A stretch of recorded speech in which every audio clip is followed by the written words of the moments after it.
Bonjour everyone, I am Anne-Lise Cailliez and welcome to Parlez-Vous CEO, where we ditch the corporate talk and get real about entrepreneurship.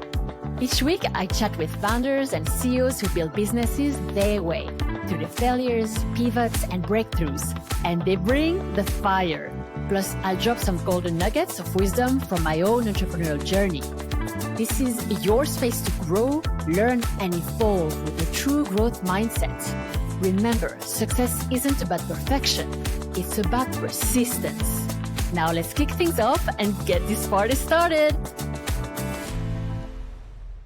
Welcome to another episode of Parlez-Vous CEO. My name is Anne-Lise Cailliez and I am your host, and I'm very excited to have with me today Christina Smith.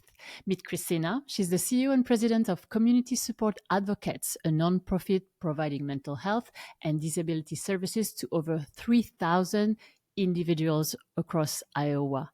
Christina, it is a pleasure to have you on the show today. And in your own words, and for people who are just meeting you, could you introduce yourself and share a little bit about your background and story?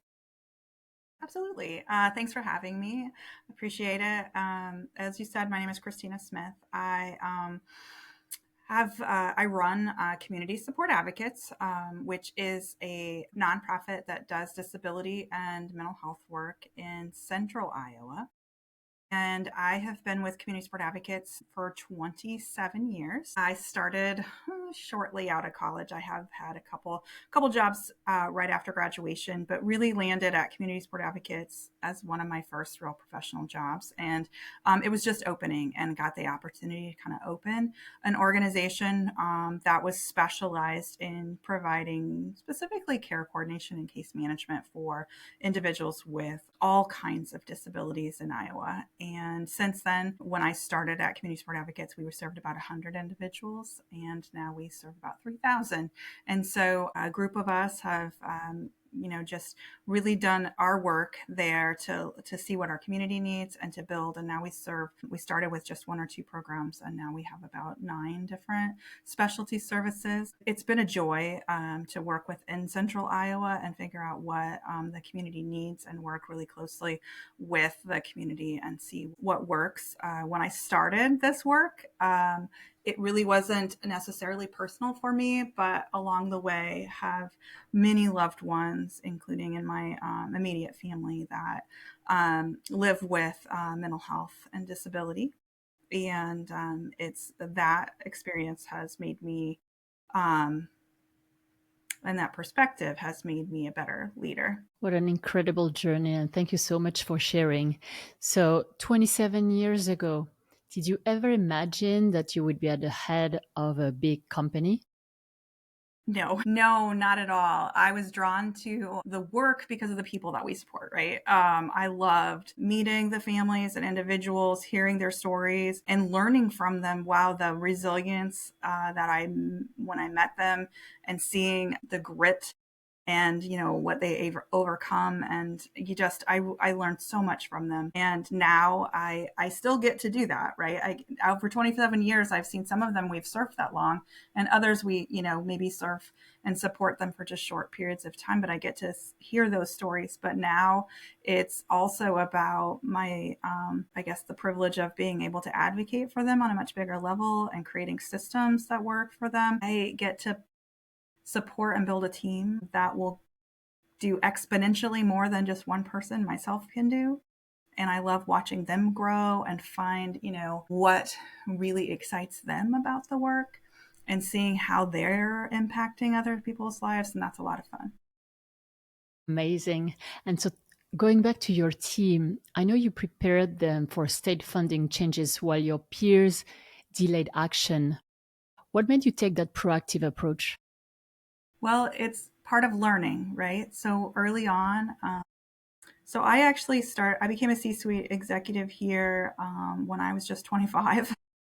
So, we learned from our mistakes, and early on, one of the first things that happened when I became a leader here was we had a major change in funding that that I didn't know about, right? And we almost went under. And what I realized really quickly was that no matter how good of leader I was, and no matter how good we were at managing money and managing the organization, an external, the nature of the business, right? Especially because we are what you would call a safety net organization. So we rely very heavily on state funding, federal funding, and we serve those that maybe don't have any other funding. Someone can make a decision externally from us in the state or federal government, and that changes absolutely everything. And we could go under in 30 days with very little warning. So what I learned is that if we're going to make it, we have to be very well aware of what the vision of our funders are and be prepared for all different kinds of contingencies. And we have to be at the table when decisions are being made. And we still have very little control over that, but we definitely have to plan for those. And so what we did is and that's served us very well. But so this last change, I'm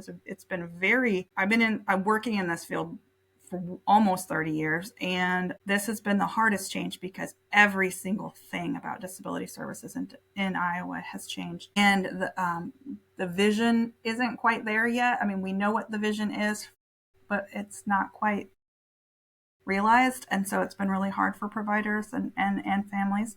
And so what we do is we build contingency plans, and we decide what's the worst case scenario and all in between. And we do it at a pretty high level. But what that helps is that whatever happens, we've already thought through a reaction, a plan, right? And so whenever things change, then we have a mindset about us that we aren't scared. We know what we're going to do, and we can quickly look for the opportunity in that change. And in order to do that, then we can be our best selves for creating and continuing services, not only for the families and the members that we serve. And so it was from a hard lesson learned many years ago. Wow, that's amazing how you readapted and how you learned from this lesson, and now how you are so prepared for the unexpected. And so after this funding loss and banking partner failure, now what red flags do you watch for in partnerships now? Yeah, so you mentioned, not only did we have a major funding loss, we had a banking partner that failed right during that funding loss. And that was really a surprise for us because we'd been working with that bank for quite a while. And that one, we've done quite a bit of thinking about, because we're not quite, I like to learn from what went wrong, right? And I believe that in both of those situations, so both with the state changes, I knew one of the state changes that was happening, but I didn't know the second one, so we lost, we're not a huge organization. So we're about a $5 million organization. We lost 1 million, and then we lost 1.5 million on top of that. And so I knew about the first one. I didn't know about the second one. And then with the banking partner, both of them, I was dealing with middle level people who weren't decision makers, who were telling me what I wanted to hear. And when it came to the funding people, I think that they were whether they were telling the providers what they legitimately thought, and then someone else came along and made a decision that they weren't aware of, or that's what they were told to say, right? And then when a change came along, we had no notice, and it was totally out of left field. And then with the bank, it was the banking partner was very, yes, this is going to happen. And then suddenly someone else made a decision that completely cut us off, right? And so what I've learned is that I need to approach transparency differently with my partners, especially when it's this important. And first of all, by starting out with an expectation of what transparency looks like for me in order to be a good partner, which I've already established with some new banking partners. And then the second is to not stop at people who I have relationships with and whoever I'm working with, but to make sure I go to whoever the decision maker is. Mm-hmm. So that was, a hard lesson, but we all learn from what doesn't work, right? So that's probably my takeaway on that. And so, Christina, how do you build financial reserves conservatively enough to weather unexpected crisis? Yeah, that's hard in this environment and in this industry. And it may be harder it kind of depends on what services you provide. I know for us in Central Iowa, and just happens to be that some of the services that I provide, a lot of the services that we were providing are cost settled. And so when you're providing a cost settled program, meaning that, if you make money at the end of the year, you give it back, that makes it challenging a little bit to build reserves. And so we've been really focusing on diversity of funding. It's become very, very clear that needs to happen. How can we build sustainability in very unique ways? One of the things I've been doing is looking outside of the industry, taken classes. Like I went through a program all completely for entrepreneurs to kind of just reignite entrepreneurial thinking, because they're really good at planning for loss of money in very unique ways. And it was a really good bucket filler for me to kind of think through. I'm very different than them as a nonprofit. But they have a lot of spirit and thinking. And so just thinking like a business, thinking like an entrepreneur, diversifying funding, looking for ways to be sustainable, and then being really, really, one of the things that I got from my entrepreneurial friends who run their own businesses is how to be super, super lean, like really lean on your expense side. And so if I can do that, and I can if I can't control like what my what my revenue is, what I'm going to cost, what I'm going to charge, only the legislature sets that for the Medicaid rate, and I don't have, I can try to negotiate, but there's not a lot of wiggle room around that. Like an entrepreneur can, they can, raise their prices. I can't do that, but I can control what I spend. And most of my spending's on staff. And unfortunately, I'm still trying to pay my staff a living wage because Medicaid rates in Iowa don't pay a living wage for staff. So what else can I cut? And so figuring out how to be really green and how to be really lean and sustainable. And so just really thinking outside the box from maybe what typical nonprofit organization and operations are, some of the things I've looked at. Amazing. And I know your organization adapted very quickly in 60 days, while others are still catching up. What systems made that speed possible? Right. So I think that in order to adjust quickly to major change, the number one thing you have to, for me, is staff. So you can't do that without having a really, really good team. And I know that a lot of people lost a lot of their core team when such major transformation happened.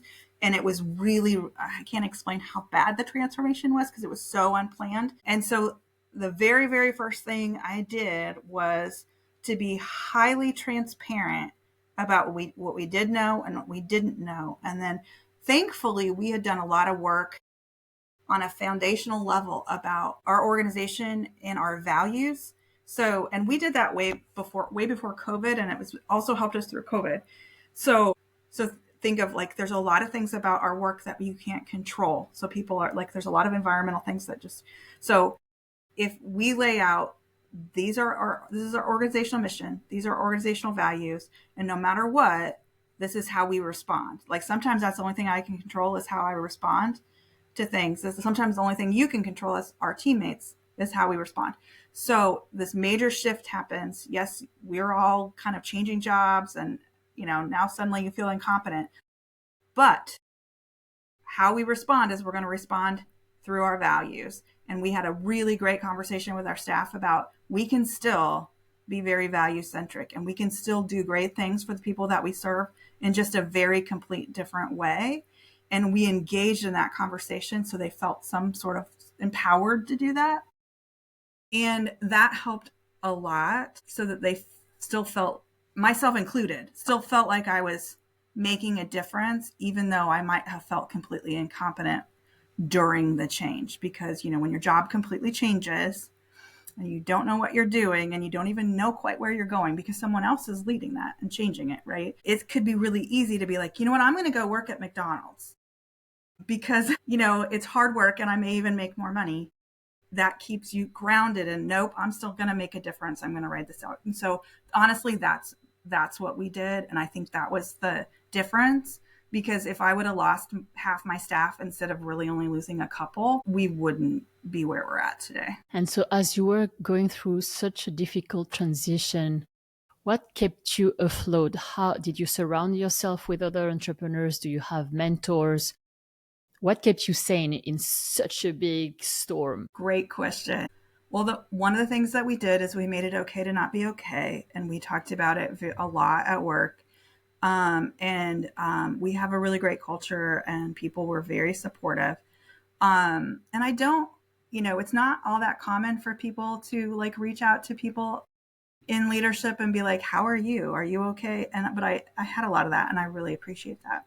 But yes, I believe very strongly that you need to have your own tribe or your own living room table, your own living room full of supporters, maybe not all at the same time, but those people that you can reach out for different things and be like, I need a vent, I need help or whatever. And they were very supportive and very helpful. Just somebody who will tell you the truth, right?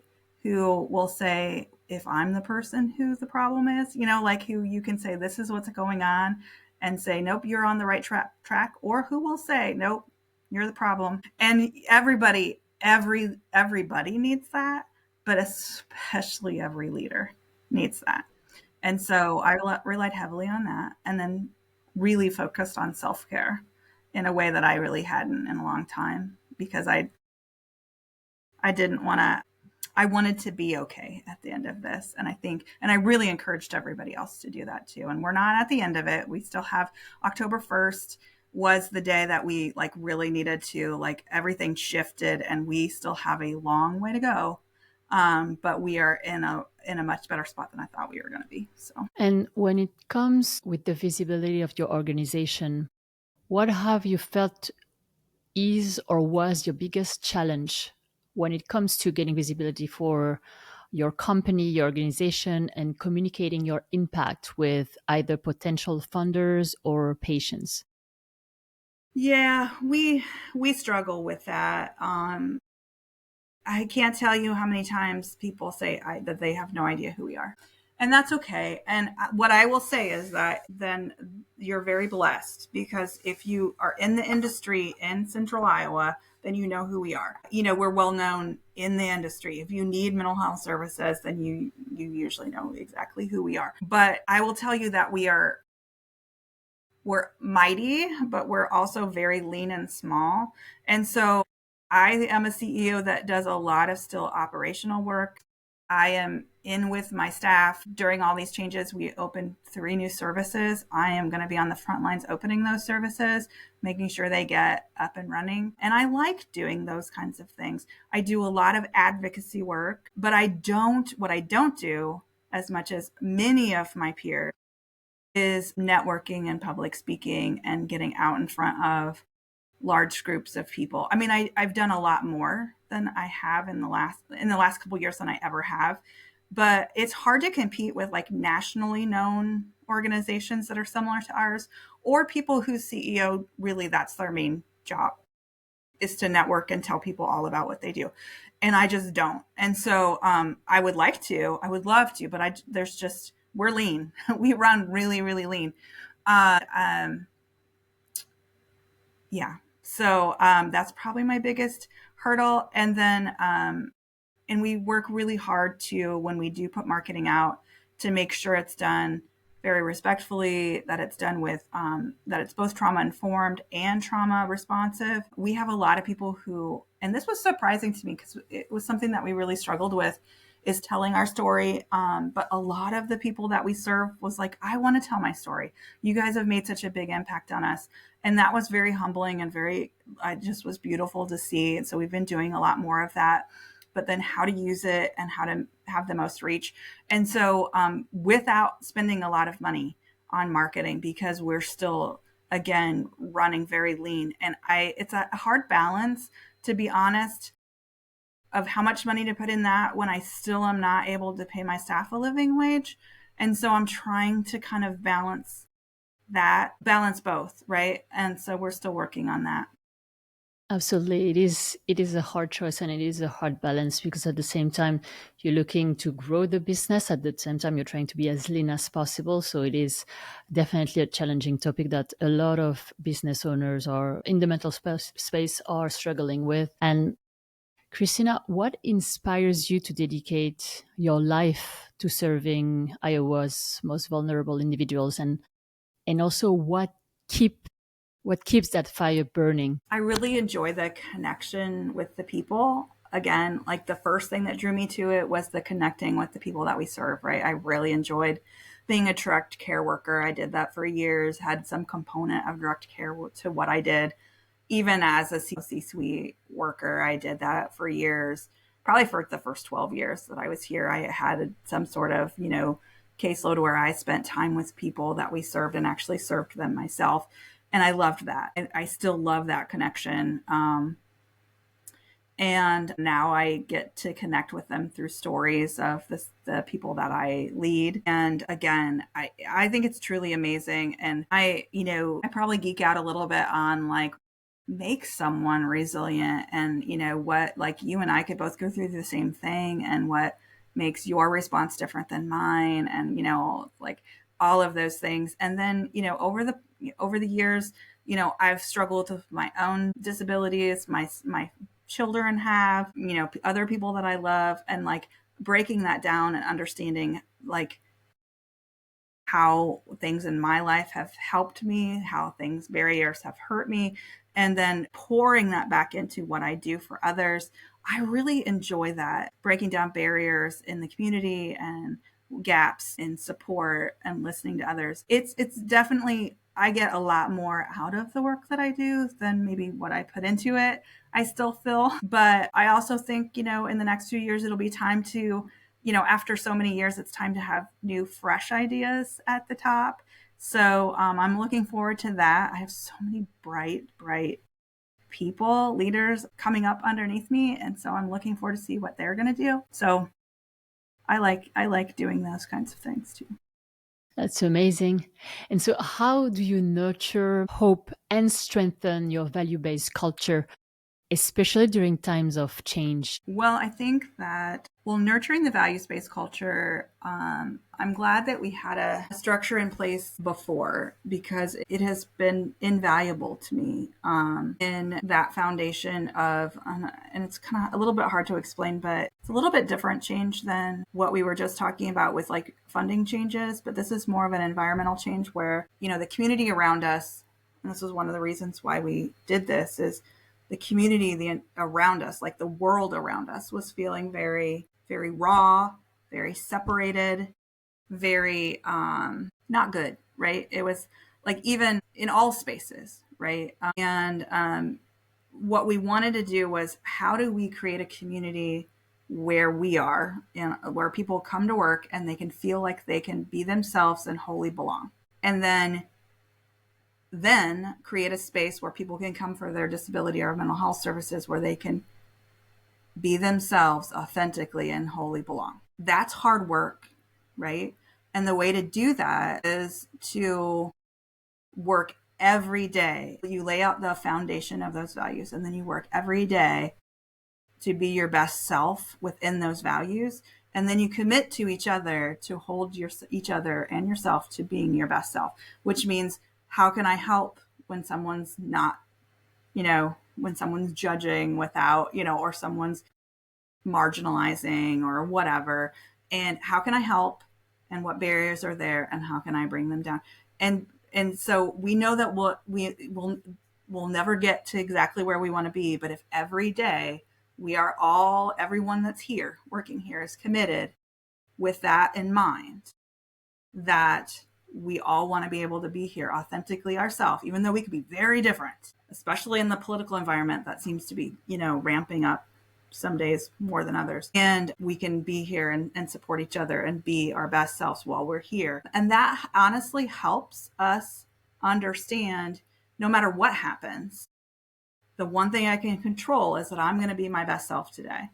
And that doesn't matter if I've lost funding. That doesn't matter if someone's screaming at me because they're mad. That doesn't matter. You know what I mean?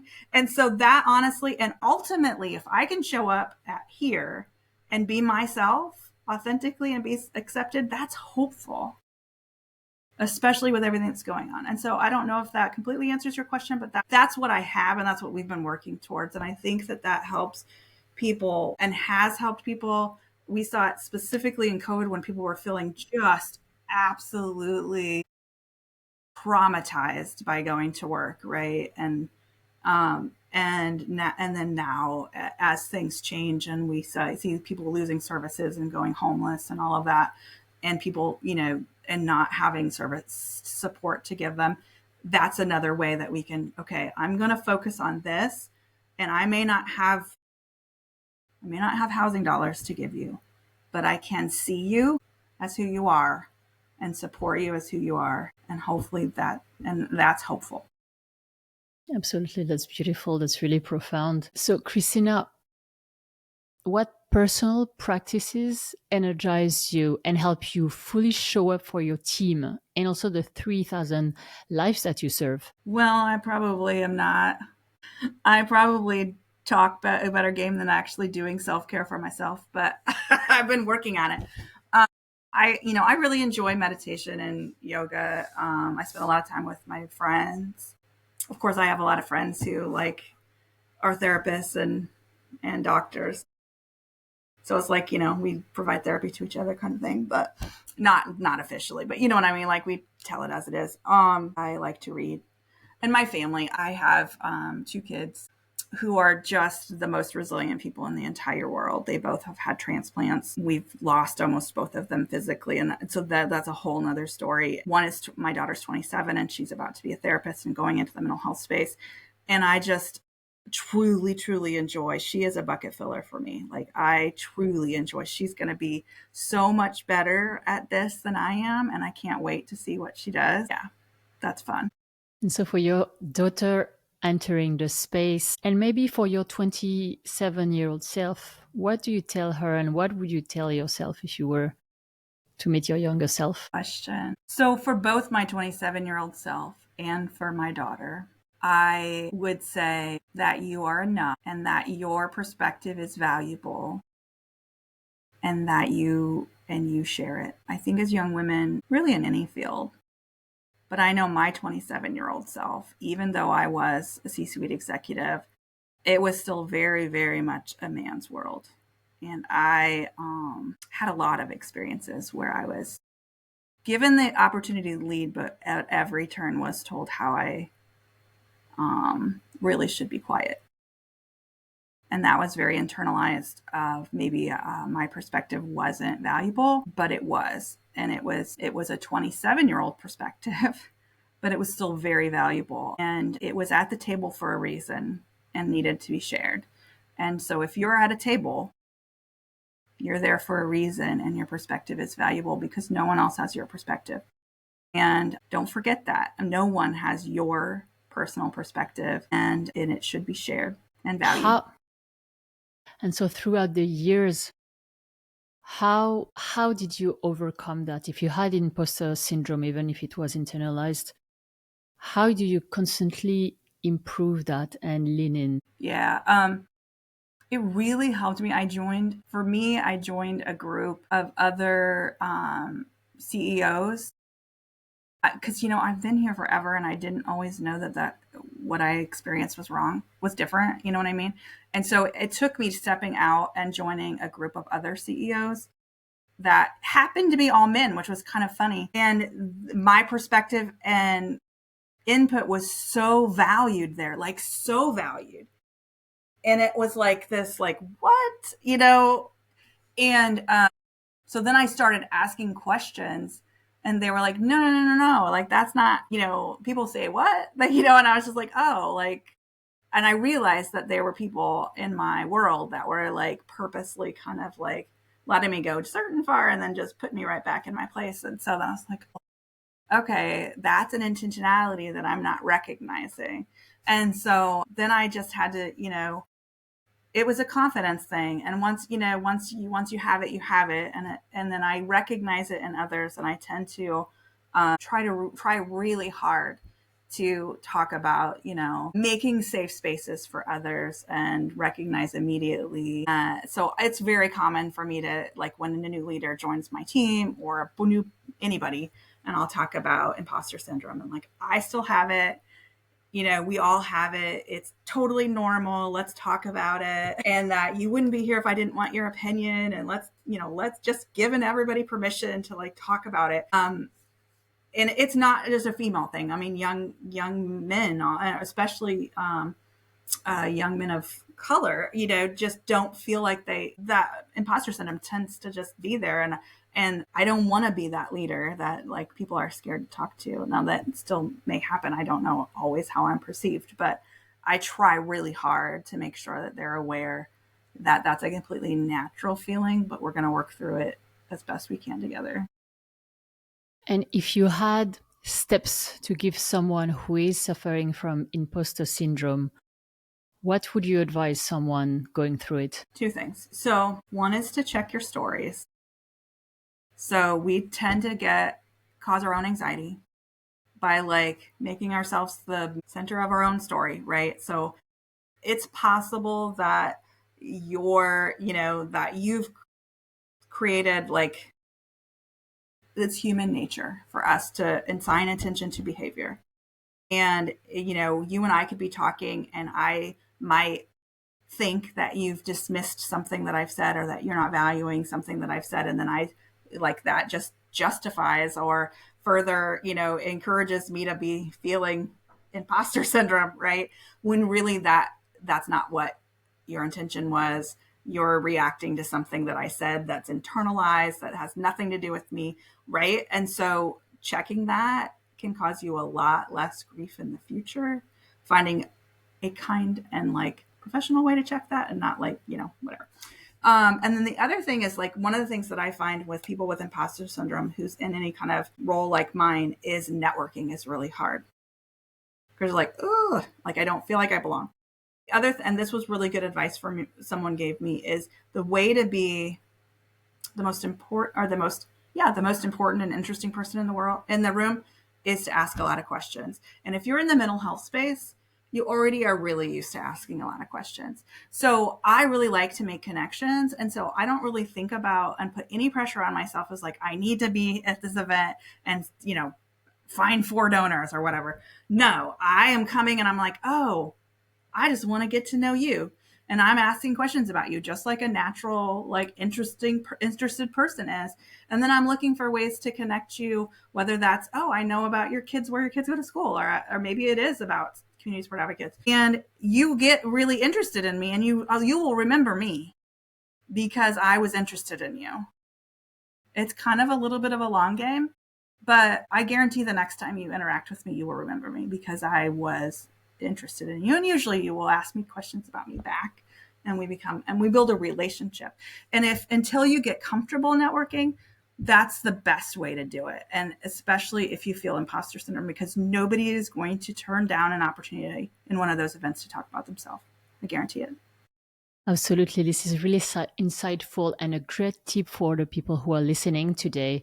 If you're feeling imposter syndrome and sometimes feel inadequate when you're going to networking events, if you're going with the mindset of curiosity and asking questions, there is no way somebody is not going to be willing to interact with you and ask more questions. So it's really a great way to approach networking without so much pressure.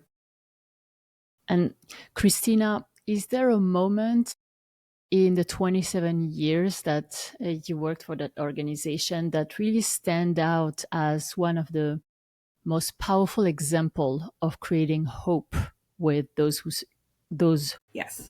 So I have 2 really good ones. I'm trying to decide which one to use. Maybe I'll tell both in you. I don't know. It depends on how much time you have. But okay. I started a program called Knowledge Empowers Youth.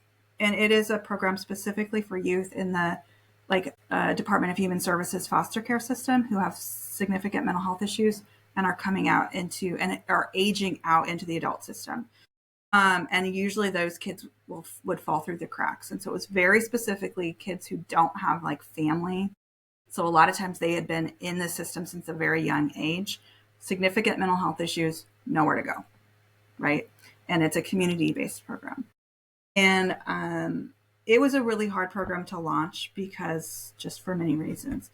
One of the very first kiddos that we actually got about 35 kids right off the bat. And it was a really, really tough launch of the program because the kids had been in the system for so long that they didn't really know how to time order their day. They were really used to, people just told them what to do when they were in foster care or placement. A lot of them had what is called oppositional defiant disorder. So they were really like, what can I do to make Christina kick me out? And they were really used to having, if they got kicked out of placement, then someone from DHS foster care would like find another placement for them. And that's not how adults are. And that's not how CSA works. It's not how adult services work. And so it was really challenging. And so we were trying really hard to figure out how to engage these young people into their own adult services in a real way. And so we had tried really hard and decided, this is 20 some years ago. So it was like, so it was new. Strengths-based approach was new and coming on the scene. So we learned strengths-based approach and we decided, okay, so yeah, our kids are pretty much, they're not manipulative. They're just good at getting what they want. And we started kind of looking for their strengths. And it was really hard to identify a bunch of strengths, but we wanted them to be really, really solid strengths because they would see if you were lying. So you had to be really, really in depth and know these kids. So we worked with this one young lady her behaviors were really scary. And we were concerned that she would get arrested or maybe get herself killed from some of her behavior. She was not doing what, she was doing some pretty risky behaviors, but started with her strengths. And, she was not very nice.